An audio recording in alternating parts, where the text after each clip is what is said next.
Good morning, students. Today I am going to start the class 11 physics part 2.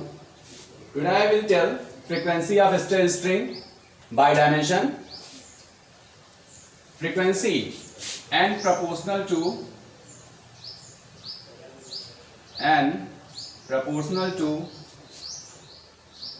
F, L and M. Okay ये इसलिए रखा गया है कि कोई थ्रेड है या कोई वायर समझ लीजिए आप, ठीक है, उस पे इस डायरेक्शन में फोर्स अप्लाइड होता है और फोर्स तभी अप्लाइड होगा जो उस पे m मास का वेट होगा, ठीक है। अब जब बात आती है यहां पे तो इसमें एक डॉट है और हर डॉट के बीच में, ठीक है, हर डॉट की डिफरेंट लेंथ है, उसमें हर डॉट पे फोर्स अप्लाइड होता है, ठीक है। तो n प्रोपोर्शनल टू हो जाएगा F power A let L power B M power C, okay. अब n is equal to k constant value हो जाएगी, F power A L power B M power C, ठीक है। n is equal to k force का dimensional formula होता है MLT minus 2, MLT minus 2 A length आपकी as usual L रख दी जाएगी, B और ये M जो रखा जाएगा, हर मास पे डिफरेंट लेंथ लग रहे हैं तो ML माइनस 1 रख दी जाएगी, ये आपका C हो गया, okay. Now how will you put the frequency of n, frequency n dimension, okay. You know that n is equal to 1 upon t, means n की वैल्यू आप t पावर माइनस 1 रख सकते हैं, ठीक है। अब यहां पे रख देंगे t power minus 1 is equal to k m l t minus 2 a l b m l minus 1 c, ये हो गया, ठीक। अब देखिए यहां पे आपके पास केवल t है और यहां पे m l t तीनों मौजूद है, तो इसके लिए क्या करेंगे, m power 0 l power 0 t power minus 1 is equal to k। m यहां पे a है, यहां पे है नहीं, तो m वैल्यू हो जाएगी a plus c, l a plus b minus c, a plus b minus c, t power हो जाएगी, यहाँ पे केवल t इसी में है केवल, या बाकी इन दोनों में नहीं है, तो t पावर हो जाएगी माइनस 2a की, ओके। कोई प्रॉब्लम नहीं, बड़े आराम से करो इसको, ठीक। ये आगे क्लियर हो गया, ठीक है।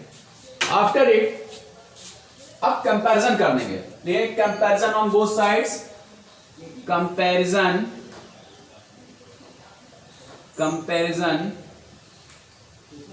ऑन बोथ साइड्स, ठीक है।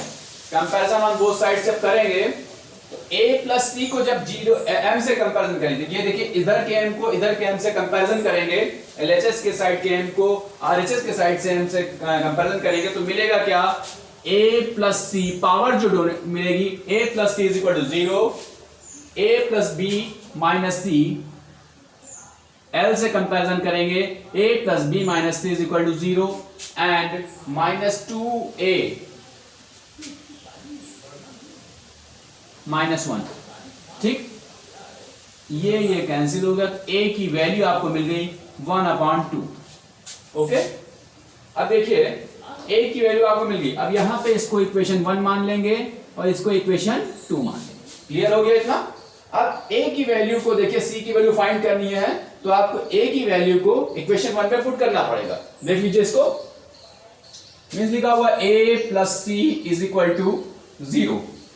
a वैल्यू 1/2 है तो इसमें रख देंगे, तो 1/2 plus c is equal to 0।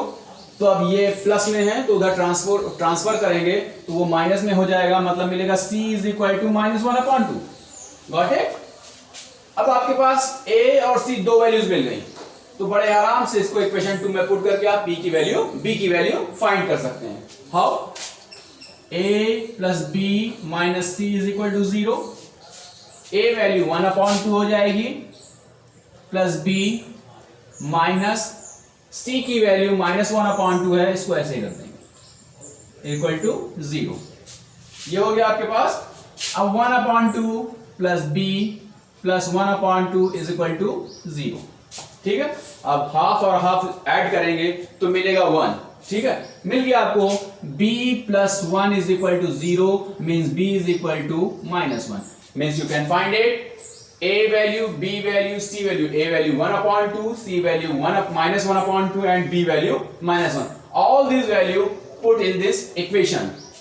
All these value. How? n is equal to k f power a, l power b and m power c.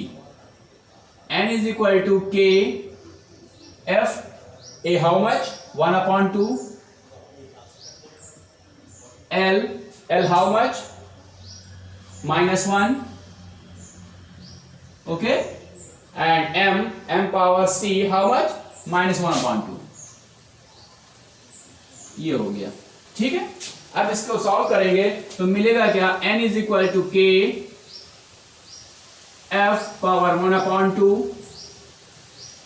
1/l into 1/m power 1/2। ये हो गया आपके पास। उसके बाद देख लीजिए, उसके बाद क्या करेंगे, इसको इरेज कर दे रहे हैं हम। देख लीजिए n इज इक्वल टू, ठीक, अब यहां पे f की पावर 1/2 ये हो जाएगा इस तरह, 1/l into f power 1/2 upon m power 1/2। Okay, n is equal to, sorry यहां पे k भी था, k इंटू